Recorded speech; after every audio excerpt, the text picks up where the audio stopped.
Kennedy stood outside the wedding reception, his eyes fixed on the glass hall where laughter and camera flashes filled the room.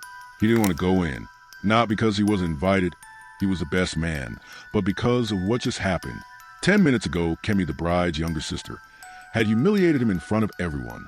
She had leaned over to her friend, just loud enough for people to hear, and said, "Can you imagine? This one is the best man? He can't even afford a proper pair of shoes." Poverty really is confidence these days. Kennedy had frozen. He was wearing a clean but worn-out black suit borrowed from his neighbor.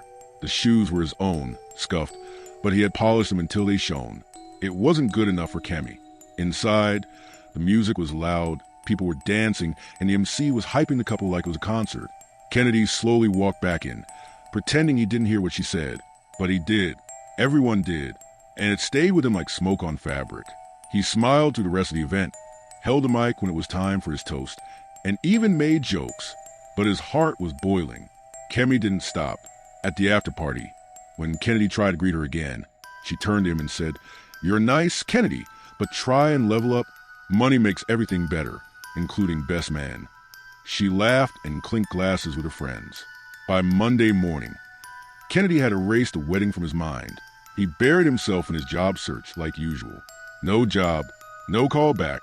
He had 1,200 naira left in his account. That night, while lying on his mattress on the floor, he opened an old crypto wallet app out of boredom. It had been over 2 years since he touched it. He remembered putting 25,000 naira into one random coin back then forgot about it when things got hard. He logged in and froze. The screen said 181,337,000 naira. At first, he thought it was a glitch. He blinked, refreshed the app, logged out and back in. It was still there. One of the coins he bought had skyrocketed after a celebrity tweeted about it. He sat on his old mattress, staring at the crypto wallet like it was lying to him. Over 181 million naira sat right there, real, untouched. He spent hours researching, watching YouTube videos, reading forums, making sure it wasn't fake. The coin had exploded after a random influencer tweeted about it, and it was now trending everywhere. Kennedy opened his Binance app, linked his wallet, and slowly started the process of converting it to USDT. His hands shook the whole time. After two-step verification and a few confirmations, the first batch landed. Millions, just like that, from his tiny room with a flickering bulb. He had made in one night what most people don't make in 10 years. He looked around at the peeling paint, the leaking ceiling, and the half-eaten loaf of bread beside him. Everything was the same, but he knew nothing would stay that way for long. By Wednesday afternoon, Kennedy was sitting inside a boutique in Lekki, surrounded by personal shoppers. He didn't want to do too much, just look decent, clean, normal. He picked out a dark green native with subtle embroidery and a clean pair of designer sandals. They told him the outfit was 740,000 naira. He didn't flinch, just nodded. He didn't tell anyone yet, not even his family. But something in him wanted Kemi to see it first. The same girl that mocked him for being poor less than a week ago. His chance came quicker than he thought. On Friday, he got a text from the groom. There was a Thanksgiving brunch planned for Saturday. Kemi would be there. Kennedy arrived at the brunch 20 minutes late. On purpose. Everyone had already settled into their seats under the fancy white canopy, sipping drinks and laughing softly. The moment he stepped out of the black Prado SUV, with a quiet, clean driver who opened the door for him, heads turned. He looked different. Fresh haircut, glowing skin, dark designer glasses, and that smooth green native that hugged his frame perfectly. The groom's jaw dropped.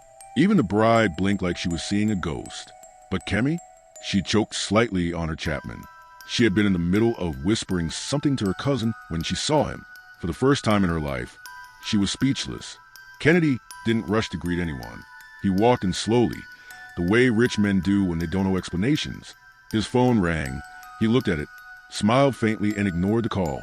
He sat at the far end of the table, and even the MC paused mid-sentence to acknowledge his arrival. Kemi's eyes didn't leave him. She kept stealing glances, then finally got up and walked over with her fake brunch smile. "Kennedy, wow, you look really good. I didn't know you were coming," she said. He gave her the same smile she gave him at the wedding. "Yeah, last-minute decision." She laughed lightly. "Something has definitely changed. You're glowing like you just signed a football contract." He leaned back. "Something like that." He didn't offer more. That silence made her even more curious. After the brunch, Kemi slid into his DMs. The same Kemi who used to air his good morning messages within 45 seconds of reading them. She wrote, "I honestly feel bad about how I spoke to you last week. I didn't mean it like that. You've always been such a kind, good person." Kennedy didn't reply immediately. He left a message on read for 24 hours. When he finally replied, he said, "It's fine. Life changes fast." She replied instantly, "Very fast. I admire your growth. Honestly, you're glowing. Any lucky girl in the picture." He stared at the message, then smiled to himself. That week, Kennedy moved into a service apartment in Banana Island. It was temporary, but it felt like victory. His story had started to spread, first through whispers at the wedding circle, then through social media. Someone had tagged him in a photo with a caption, "From borrowed suit to billionaire energy." Suddenly, old classmates were reaching out, people he hadn't spoken to in years. One even said, "You motivate me. Let's do lunch." But Kemi was the most persistent. She called, she texted, she even showed up near his gym by accident. One evening, she finally said out loud, "I don't even care if I'm wife number 2. I just want to be close to you. You're special, Kennedy." Kennedy didn't answer right away. He watched her face, perfect makeup, carefully laid edges, that soft tone she only used when she wanted something. A week ago, she saw him as nothing. Now, she wanted a future with him, or at least a piece of the life he just walked into. That night, he called someone he hadn't spoken to in a long time. Sarah, the girl who used to send him food when he was broke, the one who always listened without judging. She was still in Ibadan, working a regular office job. When she heard his voice, she screamed in excitement. They talked for 2 hours. About life, about struggle. She didn't ask him for anything. When he hung up, he sat still for a long time. And that's when he made his decision. Kemi wasn't going to be wife number 2. She was about to become the lesson of the story. Saturday morning, Kennedy invited Kemi out for brunch. He picked a location, a rooftop lounge on the island. She dressed like she was attending a wedding. Full face beat, long wig, 6-inch heels. As soon as she saw Kennedy waiting in a crisp white native, sipping juice like he had nowhere to be, she smiled like she had already won. He stood up and pulled out her chair. "You look determined," he said with a short laugh. She laughed too. "I had to match your energy." They ordered, and the conversation flowed, at least for her. She talked about her plans to settle down soon, how marriage isn't about love alone, and how a woman must support her man's vision. Kennedy smiled through it all. She didn't know she was walking into something bigger. Kennedy leaned forward and asked, "So if I was still that guy you insulted last week, would this brunch be happening?" Kemi froze for a split second, then laughed awkwardly. "Kennedy, come on. Don't be petty. I was just joking that day." He nodded slowly. "Right, just jokes. But you laughed at my shoes like they offended you. You called me poor to my face." She looked around, embarrassed. "That wasn't fair, I admit, but people grow. I'm not like that anymore." Kennedy looked her straight in the eyes. "It's only been 1 week." Kemi's smile faltered. She started to feel like this wasn't a date. It was a test. After the meal, he offered to drive her home. On the ride, he played calm old-school R&B while Kemi sat quietly, scrolling through her phone. Just as they got to her gate, he said, "By the way, I'm flying to the UK next week, just for a bit. Got invited for a tech summit." Her eyes widened. "Wow, that's huge. Will you be gone long?" Maybe not," he said. "I might bring someone with me, though." Kemi smiled. Lucky girl. Kennedy turned off the ignition and looked at her. "Her name is Sarah. She was there when I was broke. Not once did she insult me. In fact, she once borrowed 5,000 naira and sent to me so I could eat." Kemi swallowed hard. She opened the door and got out slowly. "Safe trip." That night, Kemi cried. Real tears. She scrolled through Kennedy's old messages from 2 years ago. Messages she never replied to. Voice notes she never opened. Memes he sent that she laughed at with her friends. She remembered telling someone, "Kennedy is sweet, but he's not my type. I can't date someone who wears 3,000 naira shoes." Now, her friends were forwarding her Kennedy's trending photos. Her cousin even asked, "Isn't this the guy you curved?" Kemi couldn't sleep. She tried to convince herself that he was being wicked. But deep down, she knew he was just doing what she would have done if the roles were reversed. Meanwhile, in Abaddon, Sarah was confused. Kennedy had sent her a surprise delivery, a MacBook, a box of dresses, and a handwritten note that simply said, "I didn't forget." She stared at everything for a long time, then called him. "Kennedy, what's all this?" she asked. "Nothing," he said. "Just thank you. And I'm coming to Abaddon this weekend." "Why?" she laughed. "Are you running from Lagos already?" He chuckled. "No, I'm coming to ask your mom for something." Sarah froze. "Wait, what?" "I want to do things the right way, before anyone else thinks she has a chance." That was the moment Sarah realized Kennedy had come into money, but he hadn't lost his heart. Kennedy arrived in Abaddon on Sunday morning, dressed simply in jeans and a polo. No driver, no flashy car. He didn't want attention, just clarity. Sarah's mom welcomed him like a long-lost son, hugging him tightly and offering him rice and stew, even though it was barely 11 a.m. Sarah sat beside him, stunned. She had seen the stories online, but Kennedy in her mother's living room, looking at her with intention? It didn't feel real. When he said, "I want to marry your daughter," Sarah's mom burst into tears. Not because he was rich, but because she remembered the boy who used to call from a borrowed phone, just to check in. The next few days moved fast. Kennedy paid for a ring. He asked Sarah to quit her job and join him in Lagos. He said, "You'll have your own thing. I'm not putting you in a box. Just don't let this new life change the real you." Meanwhile, in Lagos, Kemi was spiraling. She posted thirst trap photos on Instagram. She subtweeted things like, "Sometimes men forget who's really there." But no one was buying it. Her own sister told her to move on. "You messed up. You mocked a man for being poor, and now he's out of reach. Swallow it." Kemi didn't respond. She wasn't done yet. One morning, Kennedy got a call from an unknown number. The voice on the line was soft, female. "Hello.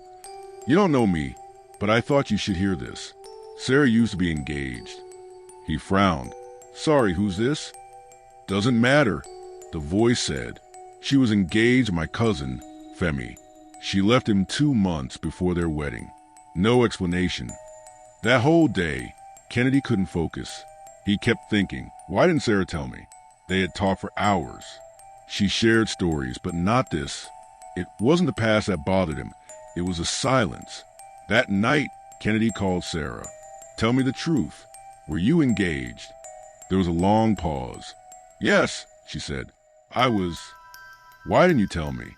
"Because it ended badly. He cheated. I didn't want to bring that pain into what we were building. I wanted to start fresh." Kennedy stayed quiet. He believed her, but the sting of finding out from a stranger still burned. "I just need to know that I'm not a rebound," he said quietly. "You're not," Sarah replied. "You were always the one. You just didn't have the money back then." 2 nights before Kennedy's UK trip, he got a strange message on Telegram. It was from one of those crypto pages he used to follow. The message said, "People are talking about your wallet. Go and check your wallet address on Etherscan." He clicked the link, and what he saw made his heart race. A thread had gone viral in a big crypto group. Someone had shared screenshots from his wallet, showing that he sold millions worth of a coin that used to be part of a scam project. The project was one of those useless coins from 2 years ago. The developers had disappeared, and many people lost money. But now, the coin had suddenly come back to life, and when Kennedy sold, he made it big. He hadn't done anything illegal. He had simply held the coin and sold it when it pumped. But now, people online were angry. Some were trying to trace who dumped that much money. They hadn't mentioned Kennedy's name yet, but they were following the wallet's movements. Kennedy couldn't sleep.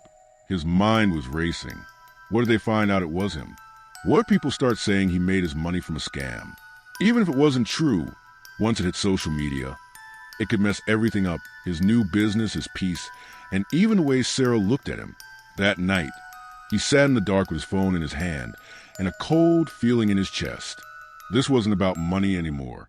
It was about his name. Kennedy stayed offline for most of the next day.